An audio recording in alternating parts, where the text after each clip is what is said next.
నీతోనే నేను నడవాలని ఆశతో ఉన్నాను యేసయ్యా.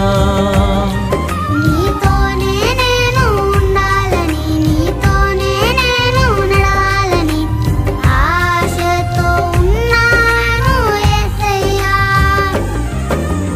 తప్పిపోయినా గొర్రెను నేను నీ దరికి చేర్చుకో యేసయ్యా.